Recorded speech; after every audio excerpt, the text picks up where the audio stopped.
அதனை அடுத்து இயக்குனர், நடிகர், பாடலாசிரியர், தயாரிப்பாளர் என்று பல்வேறு முகங்களை கொண்ட இயக்குனர் ஆர்.வி. உதயகுமார் அவர்கள் நகைச்சுவை தழும்ப பேசினார்.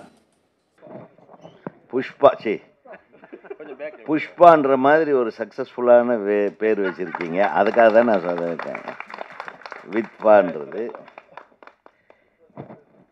நல்ல வேலை. இது புதுசாக திருப்பி ஏதாவது சங்கம் ஆரம்பிக்கிறாங்களோன்னு டென்ஷன்லேயே வந்து பார்த்த உடனே டென்ஷன் ஆகிட்டேன். ஏற்கனவே பரபரப்பாக ஓடிக்கிட்டு இருக்குது. இன்னொரு சங்கம், அந்த சங்கம்னு இருக்கிற சங்கத்தில் இருக்கிறவங்களுக்கே வேலையை காணும். சரி, நீங்கள் புதுசாக ஒரு சங்கம் ஆரம்பிச்சிருக்கீங்க. எங்க ரசீம், நீ பேசிட்டே இருக்கிறியப்பா.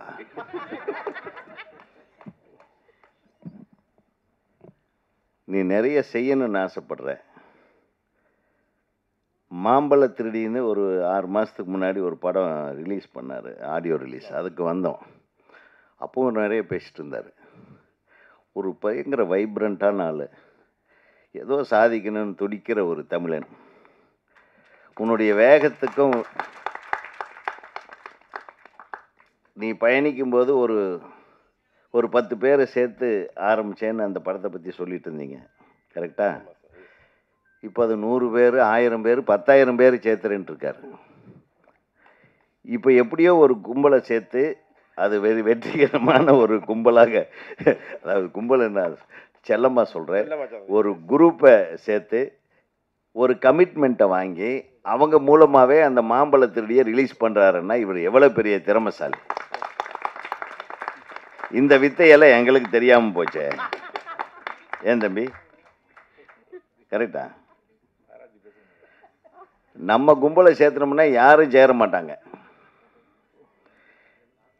ஏன்னா ஏதோ அதாவது ஒரு படைப்பாளி தன்னுடைய படைப்பு வெளியே வரணுன்றதுக்காக எவ்வளவெல்லாம் போராட வேண்டியதாக இருக்குது பாருங்கள். ஒரு தமிழ் இனத்தையே ஒன்று சேர்க்குற முயற்சியில் ஈடுபட்டு கடைசியில் டிக்கெட்டை விற்கிற ரேஞ்சுக்கு இறங்கி வேலை செய்வோம் அப்படின்றத சொல்கிறாரு பாருங்க. உலகளாவிய தமிழர்கள் இருக்கிற வரையிலும் உங்களுடைய முயற்சி நிச்சயமாக வெற்றி பெற வேண்டும், வெற்றி பெறும். எனக்கு என்னன்னே தெரியாமல் தான் வந்தேன். நான் ஏதோ ஆடியோ ரிலீஸ்னு தான் உங்கள் பிஆர்ஓ சொன்னார். அது எப்போன்னு சொல்லலை, ஒரு இன்விடேஷனும் அனுப்பலை, எல்லாத்தையும் மறந்து விட்டுட்டாங்க. நான் வேறு ஏதோ வேலையாக போயிட்டு இருந்தப்போ, அண்ணே இன்றைக்கி தானே ஃபங்க்ஷன். என்னையா ஃபங்க்ஷனு? ஆடியோ ரிலீஸ் தானேப்பா, அது இன்றைக்கா நாளைக்கானே. எந்த இன்விடேஷனுமே அனுப்பலை. என் அன்பு சகோதரர், அருமையான ஆள்ராணி, இப்படித்தான் எல்லாத்தையும் கூப்பிட்டியா? என்ன மட்டும்தானே? இங்கே வந்து பார்த்தா இவர் அடி பின்னுறாரு. நீங்கள்லாம் தந்த அந்த ஊக்கம், ஆர்வம் சார். நாங்கள் ஒன்றுமே பண்ணல. நம்ம என்ன எங்கள் பொழப்பு நடத்துறதுக்கே போராடி எல்லாம் ஜெயிச்சு வந்தோம். சாதாரணமாவா? முதல்ல எல்லாம் வந்து இப்போல்லாம் வந்து குரூப்பாக எதிரிக்கு வர்றாங்க. அப்போல்லாம் பக்கத்தில் இருக்கிறவனே எதிரி. புரியுதா உங்களுக்கு? கூடவே இருப்பாங்க. டைரக்டர் சொதப்பல் சார்ன்றோம். ப்ரொடியூசர்கிட்ட போய் ப்ரொடியூசர் அடுத்த படம் கொடுக்குறதுக்கு யோசனை பண்ணுவார். இதுதான் இந்த உலகம். இந்த போராட்டத்துக்கு நடுவில் ஜெயிக்கிறது தான் நம்மளுடைய திறமை. ஜெயிக்கிறதுக்கு திறமை மட்டும் பத்தாது, அதிர்ஷ்டமும் வேணும், ஆளுங்கட்சியோட சப்போர்ட்டும் வேணும். கரெக்டா? அப்புறம் இருந்தால் தான் தியேட்டர் கிடைக்கும், அப்படி இருந்தால் தான் படம் வெளியாகும். பட் இதெல்லாம் எதுவும் இல்லைன்னாலும் இந்த தமிழர்கள் இருக்காங்களே, அவங்க நம்மளை கைவிட மாட்டாங்கன்னு நினச்சி ஒரு அசோசியேஷனை ஃபார்ம் பண்ணி, நல்ல வேலையாக தொழிலாளர் அமைப்புக்கு எதிராக இல்லை, தயாரிப்பாளர் அமைப்புக்கு எதிராக இல்லை, இயக்குனர் அமைப்புக்கு எதிராக இல்லை. எனக்கு அது வேறு டென்ஷன். வந்த உடனே இந்த அமைப்பு மாநாடுன்னு போட்ட உடனே இவரை வெளியே இழுத்துட்டு போயிட்டேன், நம்ம பேரரசை. என்னடா அதை இது புதுசாக சங்கம் ஆரம்பிக்கிறாங்களா, இங்கே வேறு நம்மளை கூப்பிட்டு வந்து விட்டீங்களேன்னு. இல்லைண்ணே, அப்படியெல்லாம் இல்லை, ஒரு நல்ல முயற்சி எடுத்துகிட்ருக்காங்க. இந்த அமைப்பின் மூலமாக இந்த படத்தை மட்டும் இல்லை, படங்களை தயாரிக்கிறதும், ரிலீஸ் ஆகாத நிறைய படங்களை நீங்கள் வெளியிடுறதுக்காக முயற்சி எடுக்கிறதும் இந்த கொள்கைகளை அடிப்படையாக கொண்டு நிறைய பேர் இந்த கூட்டமைப்பில் சேர்த்து அவங்களுடைய இன்வெஸ்ட்மெண்ட் எல்லாத்தையும் ஒன்றா சேர்த்து வர்ற லாபத்தை பங்கு போட்டு சொல்லி அதை செயற்குழு உறுப்பினராக நானும் சேர்ந்துக்கலான்னு பார்க்குறேன். ஏன்னா கார் கிடைக்கும். அண்ணே பக்கத்தில் வந்து உட்கார். 200 ரூபா.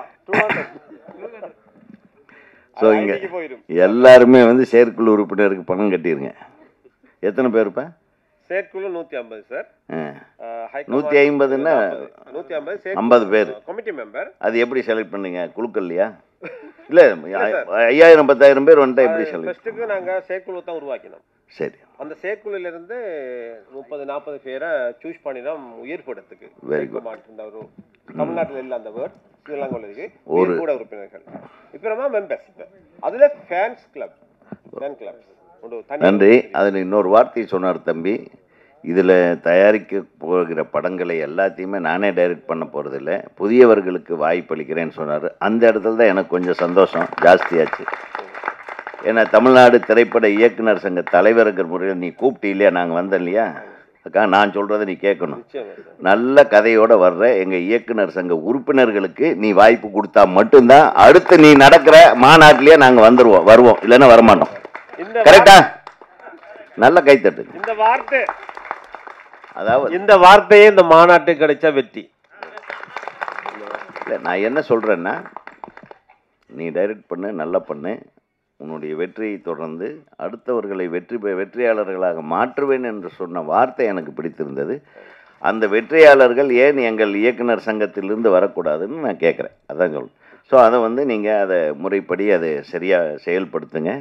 இன்னும் பெரியவங்கெல்லாம் இருக்காங்க. இப்போ என்ன அடுத்தது என்ன நடக்க போகுது சார்? அடுத்தது இந்த சார் வந்து எங்களோட இசையமைப்பாளர். ஆமாம், எங்கள் அண்ணன். ஆனால் என்னுடைய ஒரு ரிக்வெஸ்ட், இல்லை குயிக்காக முடிப்போம் சார், ஒரு 1 ஹவருக்குள்ள முடிச்சிருவோம் எல்லாரும் உட்கார்ந்து. இல்லை, இப்போ என்ன அடுத்து என்ன ஆடியோ ரிலீஸா? இல்லை, விட்ஃபா சாங் ரிலீஸ் பண்ணணும். விட்ஃபா சாங் இப்போ ரிலீஸ் ஆயிடுச்சே, வந்து பார்த்தோமே. CD release. ஓகே, அதெல்லாம் இந்த இசை சம்மந்தப்பட்ட விஷயங்களை ரிலீஸ் பண்ணுறதுக்குன்னு ஒரு மிகச்சிறந்த இசைஞானியோடைய இனிய தம்பி அண்ணன், எங்களுடைய அண்ணன் வந்து கங்கை அமரன் அவர்கள் இருக்கிறார்கள். அவர் அவர் சாதாரணமான ஆளே கிடையாது. அவர் இயக்குன படம் தான் தமிழ்நாட்டு வரலாற்றிலேயே அதிக நாள் ஓடின படம் கரகாட்டக்காரன்.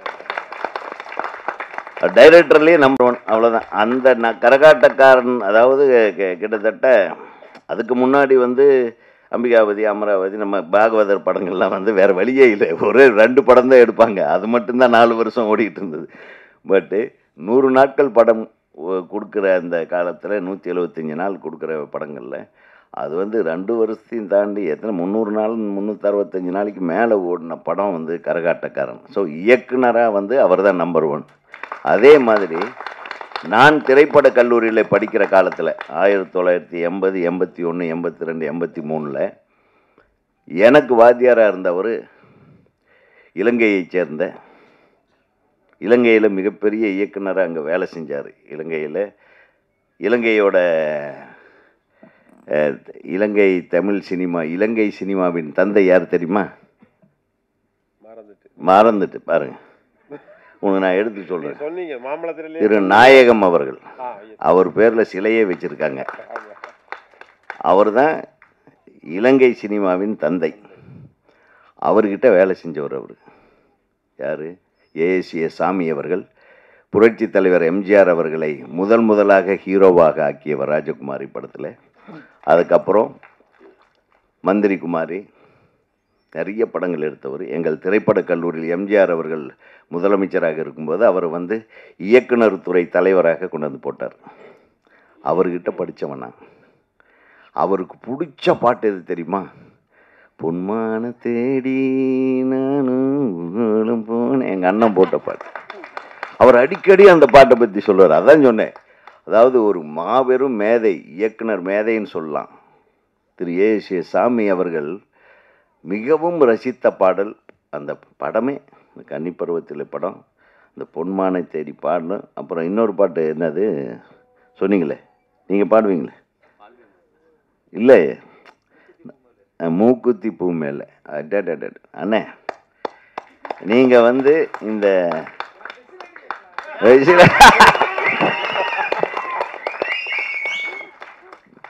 ஸோ அது மாபெரும் இசையமைப்பாளர் மட்டுமல்ல, அவருடைய பாட்டு இந்த மான் எந்தன் சொந்த மான் பக்கம் வந்துதான் சிந்து பாடும்.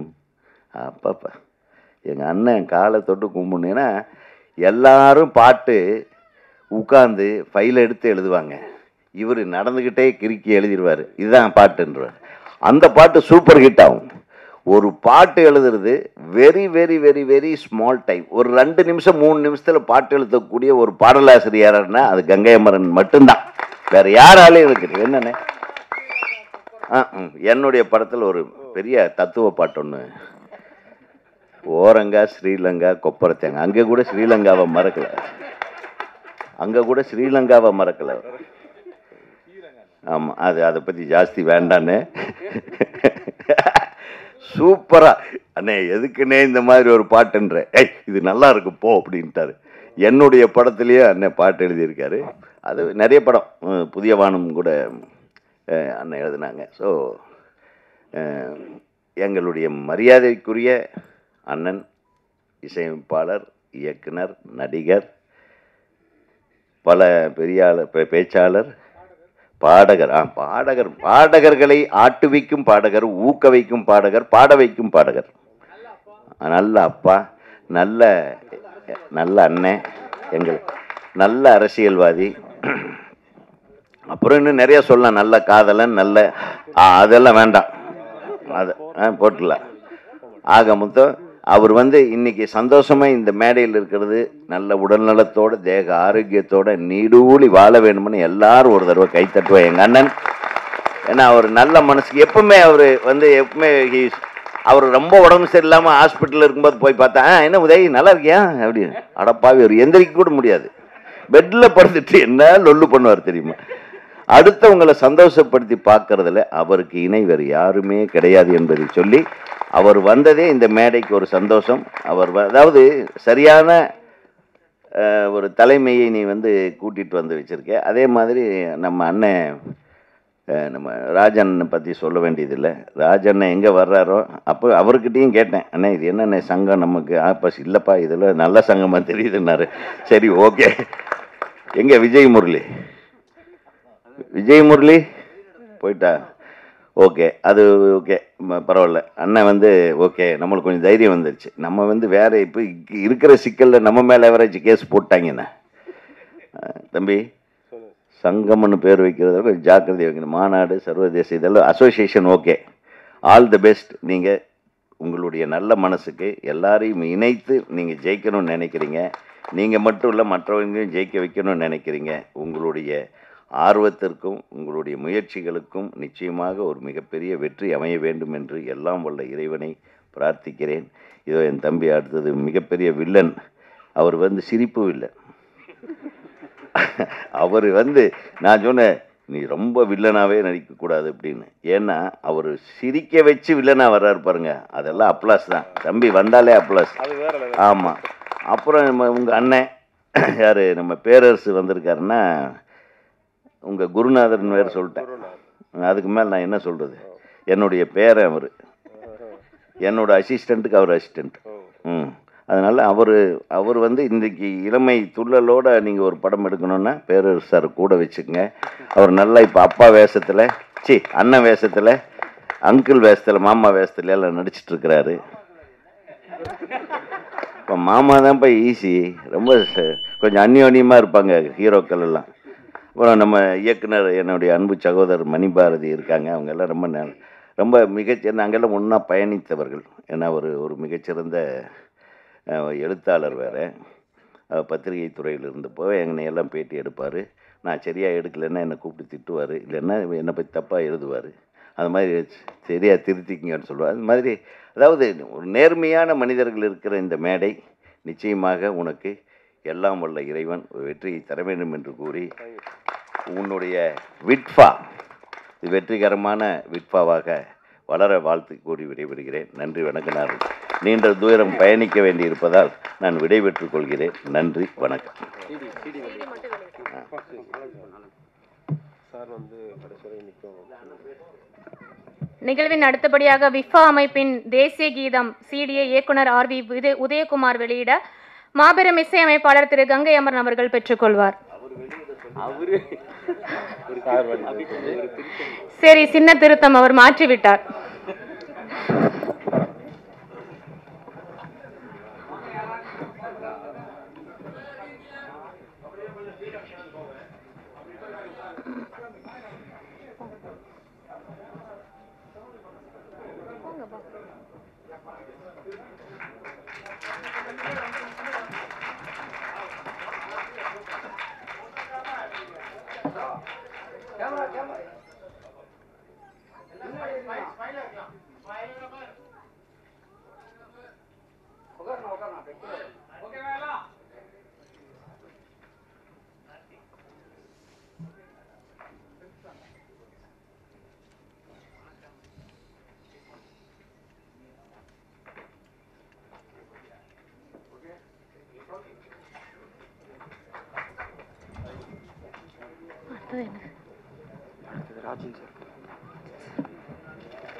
நிகழ்வின் அடுத்தபடியாக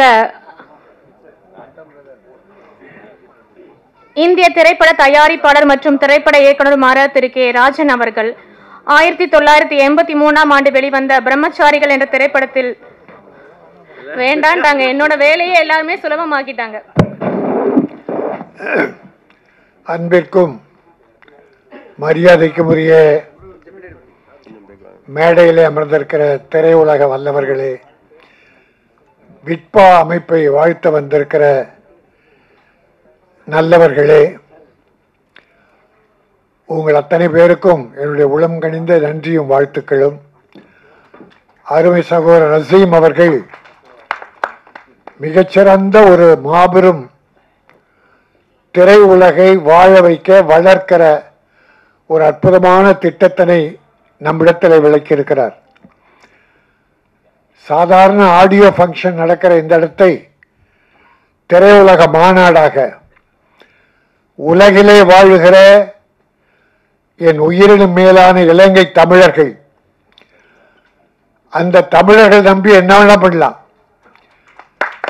திரையுலகை வாழ வைப்பவர்கள் எங்கள் இலங்கை தமிழர்கள். உலகத்தில் ஓவர்சீஸ் உலக நாடுகளெல்லாம் நம் தமிழ் ரத்தங்கள் வாழ்ந்து கொண்டிருக்கிறது, தமிழை வாழ வைத்துக் கொண்டிருக்கிறது. உடஞ்சி போயிட்டுருக்காரு. நாங்களாம் சும்மா பேசி பார்க்கணும், அவர் சொல்லி பார்க்குறோம், அவருக்கு மைண்டில் எதுவுமே ஏறல, ஒரு ஆட்டுக்கு பித்து பிடிச்ச மாதிரி உட்காந்துருக்காரு.